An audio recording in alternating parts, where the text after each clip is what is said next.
कि नहीं तुम क्यों आए यहाँ पर। अरे भाई आपके बाप का राजस्थान नहीं है, मेरा भी है। मैंने आपको उन लोगों से कह रहा हूं कि अगर जीत गए तो परिवार जिताया, हार गए तो मुल्ला जी की वजह से हार गए। ओके, ये गलत है। जब राजस्थान में विधानसभा के चुनाव होंगे पूरी ताकत से मैं लड़ूंगा। मध्य प्रदेश में जीते, उसके बाद 20 विधायक भाग गए, तो क्या राजदीप सरदेसाई और राजा साहब उनको गुलाब जामुन खिलाए थे भाजपा में जाओ बोल के? ओवैसी बीजेपी की बी टीम है।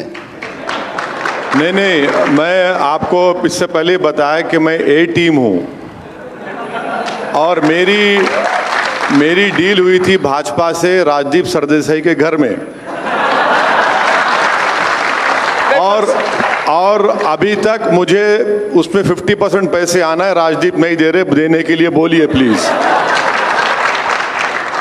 तो सीरियस क्वेश्चन ये है कि आपके पास आज से 2019 दिसंबर में आपके पास विधानसभा के चुनाव हुए। मैं नहीं लड़ा, यहां पर नहीं लड़ा ना, कांग्रेस जीत गई। उसके चंद महीने के बाद लोकसभा के चुनाव हुए, मुख्यमंत्री के बेटे हार गए, मैं जिम्मेदार हूं। हैं, ये बात देखिए समझने की जरूरत है। राजस्थान, छत्तीसगढ़, मध्य प्रदेश जीते।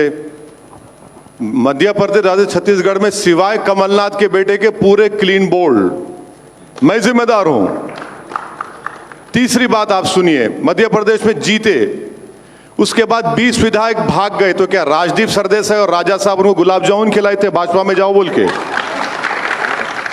हैं, एक बात समझिए कि हम नहीं लड़े तो ये भाजपा जीत रही है। अब आपके सवाल का जवाब दे रहा हूं। अब जब राजस्थान में विधानसभा के चुनाव होंगे पूरी ताकत से मैं लड़ूंगा, और बड़ी इज्जत के साथ कह रहा हूं कि भाड़ में जाए इल्जाम लगाने वाले मुझ पर।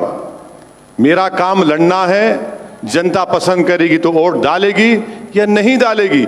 मगर ये क्या कोई फ्यूडलिज्म है, कोई चौधरी है क्या ये लोग कि नहीं तुम क्यों आए यहां पर? अरे भाई आपके बाप का राजस्थान नहीं है, मेरा भी है। मैंने आपको उन लोगों से कह रहा हूं।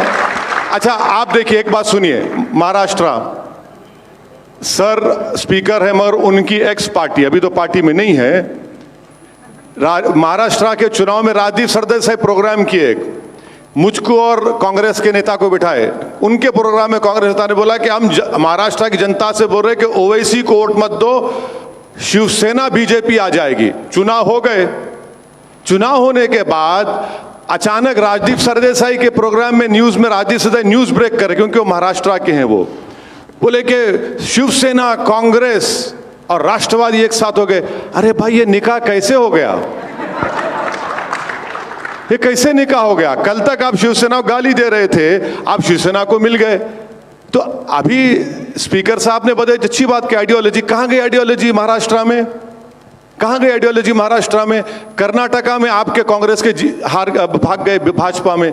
तो देखिए ये बहुत अच्छी आदत है उन लोगों की कि अगर जीत गए तो परिवार जिताया, हार गए तो मुल्ला जी की वजह से हार गए।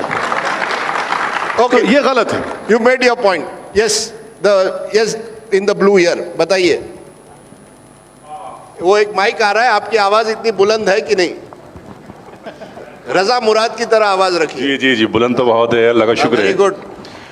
अभी अग्निवीर की बात हो रही थी कि सवाल पूछिए। सवाल ही पूछ रहा हूं मैं कि अग्निवीर के खिलाफत में कांग्रेस ने उठाई और कहने लगी कि भारतीय जवानों के साथ, जवानी के साथ खेल रही है बीजेपी। तो मैं ये कहना चाहूँगा कि सीएचए के लिए यहाँ पे 2 साल कांग्रेस ने सर्विस करवाई 28,000 नौजवानों से, और 2 साल बाद उनको निकाल के बाहर कर दिया, उनको कोरोना वीर बना के रख दिया। तो मैं जोशी साहब से ये कहना चाहूँगा, आपकी पार्टी ने, आप अभी पार्टी से मैं ताल्लुक़ कर रहे हैं, आप बनाया है आपको, तो आप उन 28,000 जो कोरोना वीर हैं उनके बारे में क्या कहना चाहते हैं? क्यों उनको आपने सर्विस से निकाला और क्यों उनकी जवानी के साथ खेल रहे हैं? और वो लोग शहीद स्मारक पे जब बैठे हुए थे उनको लकड़ियों से मार मार करके इस हुकूमत ने भगाया है। प्लीज। भावना से प्रश्न पूछना अलग है, सीएचए के अपॉइंटमेंट के ऑर्डर क्या थे? जो औरंगाबाद के एमपी बने। एक एमपी बना। अरे बने ना, आपके साथ जर्नलिस्ट के तौर पे काम किए, आप पॉलिटिक्स में नहीं, वो पॉलिटिक्स में आ गए, एमपी बन गए। मेरे तो ना भाई है, ना बेटे है, ना रिश्तेदार है। अख्तरुल ईमान मेरे बिहार के एमएलए हैं, प्रेसिडेंट हैं, मेरे कोई रिश्तेदार नहीं है, बिहार के प्रेसिडेंट हैं, वो अपना काम देख रहे हैं इंडिपेंडेंटली। मगर एक इम्पॉर्टेंट बात अभी स्पीकर साहब ने कही है, वो अभी जो बोले हैं वो स्पीकर के तौर पे बोले या कांग्रेस के नेता के तौर पे बोले, नहीं मालूम है। कौन सी बात? नहीं सर मुझे बोलने दीजिए। नहीं सर, आप स्पीकर की तरह बोले, मैं मानता हूँ। तो अभी नहीं, I want a more serious. See, a lot of young people feel that politics. I want you to explain why you think politics is not a closed shop. हमें लगता है पॉलिटिक्स अब बिल्कुल एक बंद दुकान की तरह बन गई है। आप किसी के एक परिवार से आते हैं, only then you can rise to the top. Rajdeep, वो बिल्कुल सच्चाई है उसमें। इसलिए सच्चाई है कि असेंबली और पार्लियामेंट को चुनाव लड़ने के लिए पैसा या तो वो इंडिविजुअल बहुत दौलतमंद होता है या फिर पार्टी के पास इलेक्टोरल बॉन्ड होते हैं, इसीलिए वो इलेक्शन लड़ते हैं। बहुत कम लोग, जैसा इम्तियाज जलील है, कुछ दौलत नहीं थी मगर औरंगाबाद की जनता ने जिताया, बट अक्सरियत मेजॉरिटी जो है वो दौलत के ऊपर होता है। इसीलिए तीसरी बात मैं आपको बता रहा हूं कि जब पार्लियामेंट में रेट्रोस्पेक्टिव बिल लाया गया foreign funding of political parties के लिए, तो कांग्रेस पार्टी ने सपोर्ट किया बीजेपी को। कहां गई आइडियोलॉजी बताइए? अभी जोशी साहब आइडियोलॉजी बोल रहे थे, आप आइडियोलॉजी को भूल गए क्योंकि आपको पैसे बचाना था अपने।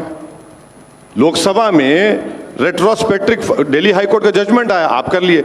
इसका नुकसान ये हो रहा है कि इस प्रोसेस में पॉलिटिकल पार्टीज इररिलेवेंट हो रहे हैं। बीजेपी भी, एक प्रोटेस्ट हुआ लॉयर्स का दिल्ली में, कोई पॉलिटिकल ताल्लुक नहीं था। फार्मर्स प्रोटेस्ट हुआ, क्यों हुआ? फिर CAA का प्रोटेस्ट हुआ। हर जगह पर पब्लिक खुद रोड पर निकल कर प्रोटेस्ट कर रही है, तो इसलिए कर रही कि उनको हम में एतमाद नहीं रहा। अभी ये बहुत बड़ा नुकसान डेमोक्रेसी का हो रहा है, इसको हमको कोर्स करेक्शन करना पड़ेगा, वरना जनता अगर रोड पर प्रोटेस्ट करते रहेगी। 700 फार्मर्स मर गए उसमें, कोई अच्छा अग्निवीर के ऊपर देखो आप, नौजवान बच्चे निकल गए, उनको पॉलिटिकल पार्टी से मतलब ही नहीं रहा, उनको एतमाद नहीं है। ये सब पॉलिटिकल पार्टी सोचना पड़ेगा। मैं आज एक इलेक्शन जीत जाऊंगा इलेक्टोरल बॉन्ड्स पर, मगर उस नौजवान को खो दूंगा हमेशा के लिए जो हमारे देश का मुस्तकबिल है। नहीं तो कहीं ना कहीं आप मान रहे हैं कि हमारी पार्टी सिस्टम कमजोर हो गई है। अगर मैं उदाहरण देता हूं, राजस्थान में एंट्रेंस एग्जाम को लेके, रीट एग्जाम को लेके जो करप्शन हुई थी, धांधली हुई थी, उसके खिलाफ बहुत गुस्सा था। पर मैं अगर गुस्सा हूं, 18 साल का जवान हूं, मैं पॉलिटिकल पार्टी नहीं ज्वाइन करता हूं, मैं रास्ते पर आ जाता हूं, एजिटेट करता हूं, क्योंकि आप लोग हमारी आवाज उठाते नहीं है। आप केवल चुनाव के टाइम पे आवाज उठाते हैं। आवाज छोड़िए, आवाज छोड़ो, वो भरोसा ही नहीं करते, सब मिले में ऊपर जाकर मिल लेंगे, ये मिल लेंगे। इसलिए हमको लड़ना है, हमको अपनी आवाज उठाना है। Farmers agitation, CAA protest, Agni. All by citizens, sir, not by political parties. No. See, that is what I'm saying. It because of this domination of hegemony in our Indian politics. It is the youth who are losing confidence. That is dangerous for our democracy. Because you are all dominated by families. No, that might be one of the reasons. But one of the reasons. The main factor is you cannot win an election without money. That is the biggest factor. And electoral bonds, foreign funding. If you are in power, you know for a fact that okay, we will get all this funding from various sources. जो समझते हैं नेता अपने लोगों की बात, ये देखिए, देख लिया आप, ये सवाल है राजदीप, मैं आपके सामने यही बोला ना, ये तो बैरोमीटर नहीं हो सकता, मगर नहीं है एक बैरोमीटर, ठीक है, सब यंग है, नहीं ठीक है, इसीलिए तो कह रहा हूं, अग्निवीर पे प्रोटेस्ट, CAA पे प्रोटेस्ट, किसान लॉस पे प्रोटेस्ट, लॉयर्स प्रोटेस्ट, दलित पे प्रोटेस्ट। एक दिन ऐसा आएगा, याद रखिए, कि श्रीलंका में जिस तरह घुस के प्रेसिडेंट हाउस में बैठे ना, एक दिन प्राइम मिनिस्टर घर में घुस के बैठेंगे, नौकरी नहीं दी है तुम हमको। मैं नहीं चाहता हूं ऐसा हो, मैं नहीं चाहता हूं, वरना कल UAPA लग जाएगा मेरे। नहीं, ये हो सकता मैं नहीं चाहता हूं ऐसा हो, ऐसा मैं बात करिए। नहीं ओवैसी जी, नहीं 1 मिनट, ओवैसी जी, ये भी डर है कहीं वो आपके भी घर ना आए हैदराबाद में। आ सकते आ सकते, बिल्कुल आ सकते।